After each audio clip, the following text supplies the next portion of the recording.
It is me, your host, Lydia T. Blanco, and I am so excited that yes, you decided to tune in. If this is your first time listening and tuning in, welcome. Thank you for clicking play. I appreciate you tuning in. If you are returning because you are one of my faithful listeners who are on tour with me each and every week or every other week, or you've been here a time or two, regardless of how many times you've been here, thank you so much for tuning in. It is superb to have you on this type of the tour.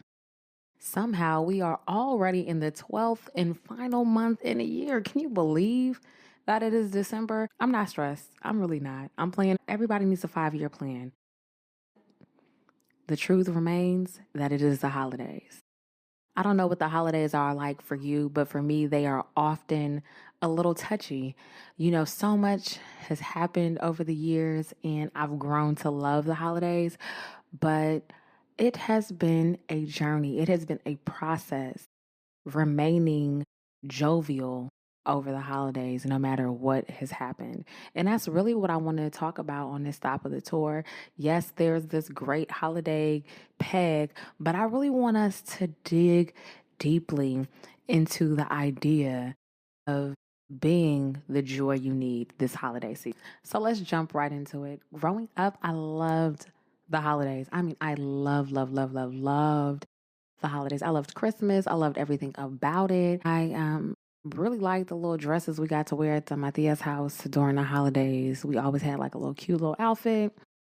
I really appreciated going to pick out Christmas trees on Mission Street in San Francisco. I just thought that was so much fun. My dad would like tie the tree up to this Volkswagen a minivan or van, Volkswagen van. I don't know. The ones in the 90s. It was orange and white. And we used to tie our Christmas tree up to the top of it. I loved, thinking about what I would get, telling my sister that she got something that she didn't want and teasing her about it, even though it wasn't true. But, you got to have a little holiday humor. And tearing with my little fingernail a piece of the gift wrapping paper so that I could see what I got, or trying to see what my sister got, hoping that she didn't get anything better than me. I don't know why I was like, it goes without saying that I loved the holidays, the hot chocolate, and everything that came along with that until I no longer did. I feel like we all have these instances where we remember things as they once were, and then we remember them as they no longer were during the holidays. And that's where I was. I lived in that space for so long of remembering the bad times during the holidays. And I think that started honestly when I was probably about 8, 9 years old. Life had changed, to say the least. My family were going through hard times, or was going through hard times. Let me use correct English. And, life was real, and I knew it. So the holidays didn't mean what they once did years prior. And I lived with that for so long, y'all. I think I lived with that forever. And I would always try to make the best out of the holidays, but it was still very hard because I knew what it once meant. And it was a harsh reality to know that I could no longer, or I could not, better yet, recreate those moments. And gaining that understanding at such an early age, I was like, you know what? I got to figure something out. So little Lydia, super ingenuous, super ambitious, and just going for hers, decided that she was going to find ways to just find joy and bring joy to others. And I really appreciate that about little Lydia. Yes, I'm talking about the younger me. Shout outs to her, because that little girl was so just so full of life and joy. And I'm smiling ear to ear right now as I talk about my younger self, not in any narcissistic way, but you know how you watch those movies about Christmas and then they flash back to, the person's childhood, especially if they're one way and they used to be another. I'm pretty consistent, but when I look back on just how much or how badly little Lydia wanted to bring other people joy, that just warms my heart. Oh my gosh, y'all, that warms my heart. It warms my heart because I remember going to Park and Recs and being in line early, waiting to, participate in toy drives and giveaways. I remember my sister being extremely shy and embarrassed, not wanting to go to the toy drive. So I would go, and I had no shame in my game. I was like, look, my mom ain't got it, my daddy ain't got it, and that's fine. I'm gonna go get it. So I would go get toys for me, my sister, and I had connections at an early age at Park and Recs. Shout outs to Lorraine and them, because they would always look out. And the reason why they looked out is because I was extremely verbal at an early age. I didn't go around telling our business, but I made it clear like, hey, this would be so nice because of this. And wow, did you know? And oh my goodness, would you believe? Right? So being able to build community and communicate my heart's desires or what I wanted at an early age really helped me to garner the support, the love, and create moments at an early age. And that is something that I've been consistent with every place that I've gone during the holidays, whether it was home or not, because I didn't have a place to call home. I've been able to build community, and that is so important. So, my note and my nugget to you is to find ways to build community. Christmas will be my second solo Christmas in New York. And I actually spent it in DC last year with one of my very close friends. And I just wasn't sure how I was going to get through the holidays. And I was like, oh my gosh, I've already spent 3 Thanksgivings solo in New York. What am I going to do? And I was like, well, you know what? I'm going to make the most of it. Since no one's here for me to spend it with, let me go to DC and commune with others. You have to find ways to make sure that you are not isolating yourself during the holidays, because that is one of the easiest things to do and one of the best ways to become lonely. So build community during the holidays. Be the joy that you need. Speaking of solo holidays, like I've mentioned, I've spent 4 Thanksgivings in New York solo.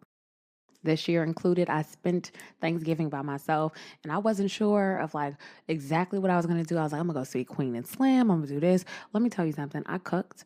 It was incredible. Me and Oatmeal lived our best lives. And then I went to go see Queen and Slim a little later. It was so good. Oh my gosh, it is so good. If you have not seen Queen and Slim, please go see it. Okay, anyways, back to our regularly scheduled program. Look, I am now going to spend my second Christmas in New York, right? But I say that excitingly. Okay, number one, the cost to fly back to the West Coast right now is ridiculous. And no, I did not plan to, fly earlier, which I should have, but I've been flying other places. Okay, so being by yourself during the holidays can be challenging for some people. But I have found some really interesting ways to entertain myself and to make the most of my alone time during the holidays. And I want to share some tips and tricks with you. Why? Because it's about being your own joy, okay? So, first things first, be proactive in your planning, okay? We all know what happens when you do not plan. You fail to plan, you plan to fail. Look, if you don't make any plans during the holidays and you know it's going to be a solo holiday, you are going to be tight with yourself, set with yourself, mad with yourself. And you're going to be by yourself, so you ain't going to have nobody else to blame, okay? It's about to be real solo. And look, you don't want to be getting into it with yourself during holidays. I know that sounds crazy. I'm really trying to stop myself from laughing all up in your ear, but it is so true. Times, it's so easy to just let days go by, time go by, and not plan for yourself. But if you are going to spend the holidays by yourself, you really need to plan accordingly. And if you plan on spending time with people during the holidays, you need to plan. If you know there are certain people who you cannot be in a room with after a certain hour, then you need to plan. Have an exit strategy. I know that sounds so bad, but it's so true. And if there are ways that you have to engage with certain people, prepare yourself for that as well. People are traveling, Lord knows how far, to spend quality time with people. And sometimes you go to places that you really don't want to be. So it is so important to plan. Plan for how you are going to respond. If you have to rehearse how you are going to engage with someone because they may not be the most kind, polite, or pleasant person to be around, or plan and, make sure that you have something for you to do when you are spending the holiday by yourself. And, I want to back up just a little bit because the holidays aren't, solely about one day. There are so many days leading up to Christmas, Kwanzaa, Hanukkah, and every other holiday that exists around this time. This entire month, the last, you know, I guess 2 months have really been about preparing for the holidays, which can, very well be emotionally taxing for a lot of people. So many people have so many good memories, and a lot of people have a lot of bad memories. For me, I have a healthy mix of them both, and I have to be very real about that. I am always, you know, challenging myself to be mindful of how I feel around the holidays. So I have to be very intentional about what it is I engage with. For me, I love going to see different trees and lights and taking walks and burning candles. Maybe for you, it's an apple pie candle that you need to burn, or, something that smells reminiscent of a memory that was sweet to you. It's important to do those little things and find joy in things, that are very small but impactful, because they can make a very big difference. For me, one of those things, or one of those little things that really are a big thing to other people, but I'm kind of like in between, is decorating. I love decorating. I love it so much because I remember when I had no space to decorate, no place to call home, and it was always something that I would still take an interest in. Like, I would go to different stores and look at home decor, and during the holidays, see all the different string lights and trees. And we would even go into different neighborhoods, and they have Candy Cane Lane, and you'd go, of course, for the lights, right? But you'd also go look at how beautiful the homes were and how they were decorated and they're ornate and just dressed up for the holidays. So now, I've been in New York 4 years. I love my little apartment here in Harlem. And it is important for me to decorate. I don't do anything elaborate at all, but it is so important for me to make my apartment feel like home during the holidays, because I know what it's like to not have one. And so decorating is super important. Yesterday, I went to Target and I got a tiny Christmas tree. I love tiny Christmas trees. Fun fact, 5 years ago, I got my first Christmas tree for the first time in 18 years, and I named it Scrawny Riney. It had purple and gold bulbs, and it was like an entire thing. It was like a real Christmas tree that I got off a lot, but I just wanted the smallest one because I just wanted something, right? Fast forward 5 years, I now have the cutest little Christmas tree. It's artificial. I got it from Target. I feel like it was something that people had picked over. And I was like, I see the potential in this tree. And I was on FaceTime with my sister, who was hating on every little Christmas tree I looked at. It was another Black woman who was like, I don't celebrate Christmas. This, da, da, da, da, da. I was like, okay, I hear you, sis. But I still want this little $5 tree. So I grabbed it and I decorated it today, y'all. I probably spent 20 minutes decorating this little tree just because I wanted to spend the time. And I named it, drum roll please, because I have to name everything. But drum roll please, the baby. I love the baby. And I just thought it was so fitting. I was like, oh my gosh, this tree is so cute and little. What'll be my ode to hip hop this year? The baby. Okay, I like that. So I have the baby. Oatmeal likes the baby. Oatmeal is my dog. And I'm so happy with it. And it just really livened up my living room. I'm like, why not? Because that is something that I take pride in, just taking up space, right? And occupying space is so important. And I'd encourage you to decorate, find a scent, go around if you're not interested in decorating. Just look at things that make you feel happy. How you feel is so important, especially during this time, but only do what works for you. Maybe there are some things that you can't go and experience because it is a reminder of something that is triggering for you. So just be in tune with your emotions during the holidays and really find things that work for you, because that is extremely key. To that point, I think it's also important to practice gratitude. I know everyone has like a numbered list of days of gratitude, but I honestly believe that practicing gratitude will put a lot of things into perspective for you. I touched on that a little bit in the episode I cannot remember the name of the episode, but if you scroll back, you will see that gratitude is in the title and you can check that one out. But practicing gratitude and being grateful truly from the core of your heart will get you through so many things. I remember some of the darkest days around this time of year in my past. And I'm so grateful that I made it out. I'm so grateful that my mindset was changed, right? I'm so grateful for forgiveness and perspective because we have these memories and we sit with them for so long.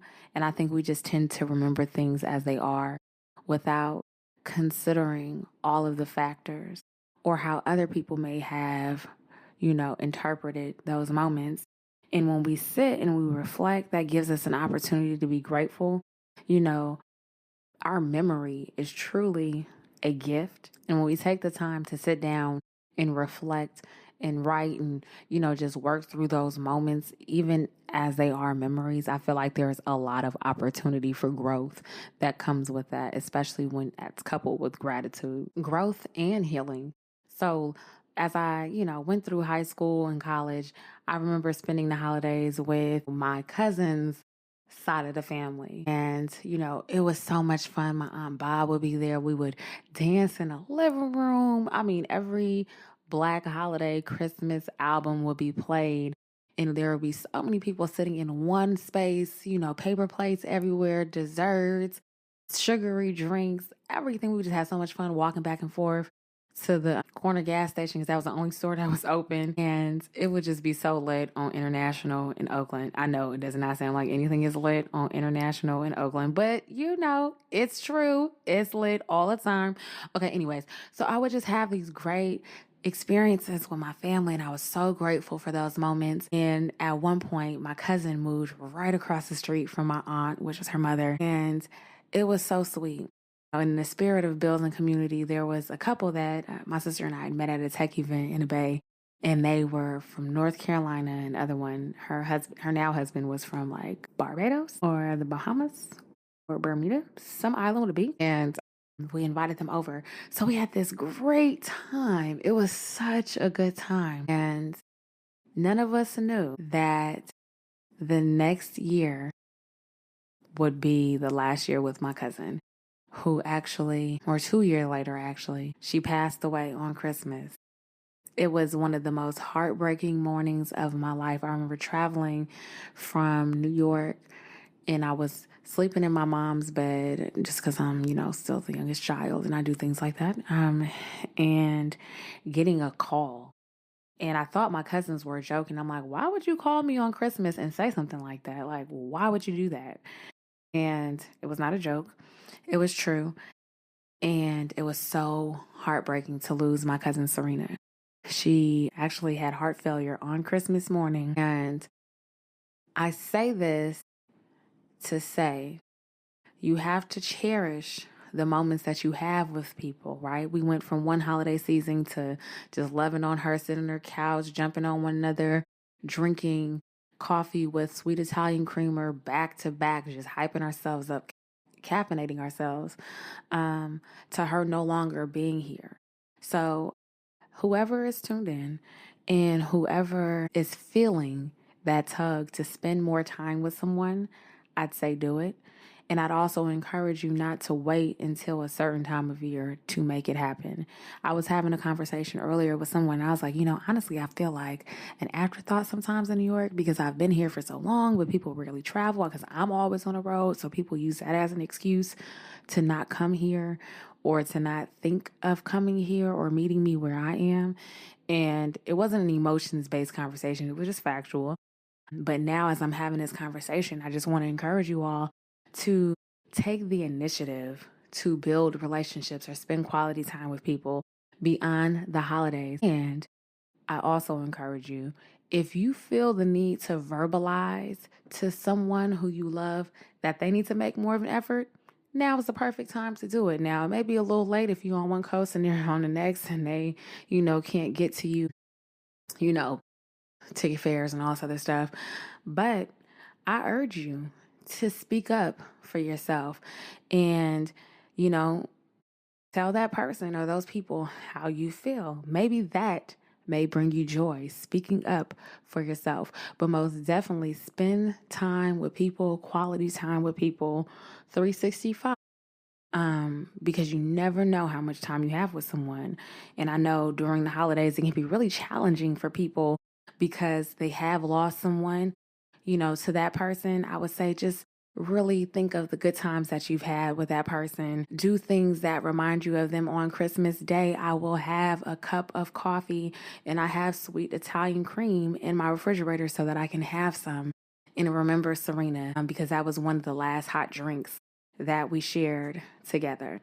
Maybe for you, you have a recipe book or some kind of recipe that you have from a loved one that was passed down to you that you want to try.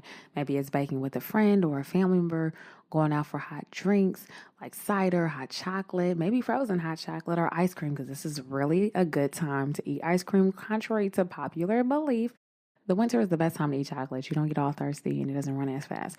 Anyways, maybe it's creating new memories. It's about creating new memories with someone. You don't always have to do things the way that you've done them, especially during the season. So that in 2020, when you're reflecting on 2019, you're like, yo, I switched it up and I'm so grateful that I was intentional about this because I'd been going about this for so long.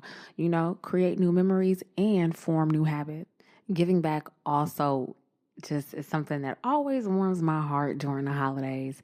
I don't know what it is, but just being able to serve along other people, whether it be like church members or women in my sorority, it is something that I love to do all of the time, right? Not only during the holidays because people are always in need. Giving back and being a blessing unto others is something that just really warms my heart. I remember times when I was in need. I remember going to the food kitchen with my family and just the excitement about being able to eat because I was hungry. Knowing those hunger pains, knowing what it's like to go without, it always raises something within my spirit or sets something in my spirit on fire to give to others, right? When you know what it's like to go without, you know the importance of making sure that you are intentional about giving back. And regardless if you've had that experience or not, being able to, work alongside other people, serve, see the light in people's eyes and the smiles on their faces really does something for your heart. So if you're looking for a way to, really, give back this year, check your church's website. Okay. That's one place to start. Check Instagram. There are a number of things that are going on. Search a hashtag, see where it is that you can get involved. Ask a friend. Are you Greek? Check with your chapter. Are you not active in your Greek? Check with a chapter. Do something to give back. I mean, maybe it's serving someone in your building. For me, I love helping, the elderly women in my building carry their groceries. I'm like, okay, look, I know I live on the 6th floor and I got 1,000 other steps to go, but doing small and random acts of kindness really go a long way. And you just feel good when you're giving back. So give back this season as well. All right, so let's spice things up a little bit, okay? Let's put a little something in our eggnog. Okay, I do not drink, but that just sounded like it was going to sound cool in my head, so I said it. Okay, I said what I said. Anyways, look, I want to tell you to take yourself out on a date. I don't care if you're single, married, or whatever. Take yourself out on a date. Come on. Look, I love solo dates. I am as single as a dollar bill with a few coins in my pocket, if you know what I mean. No, I'm kidding. Okay. Look, it is so important to take yourself out on dates and treat yourself.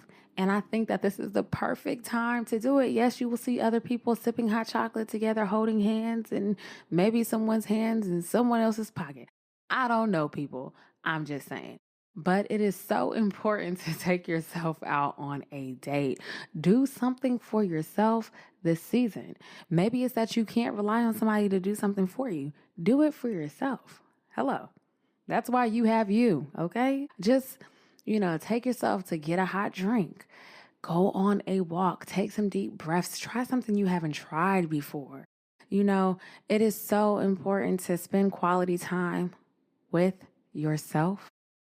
And maybe that's one of the ways that you prepare to spend time with other people this season. But take yourself on a date. It is so important. It is. Because maybe, just maybe, You'll go somewhere. You'll be by yourself. You'll be feeling yourself.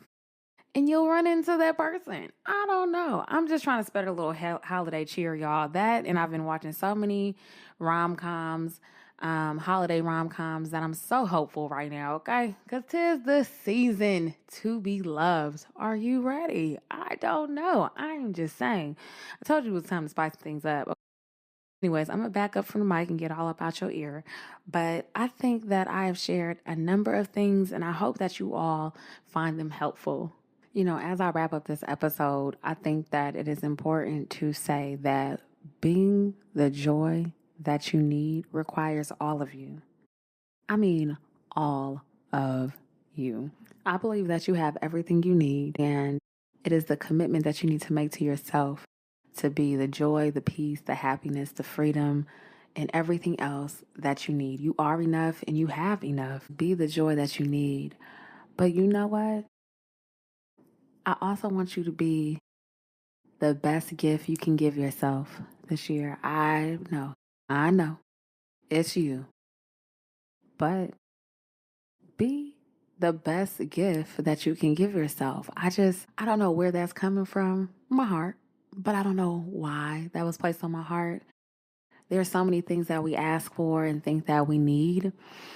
And I think that we overlook being gifts, right?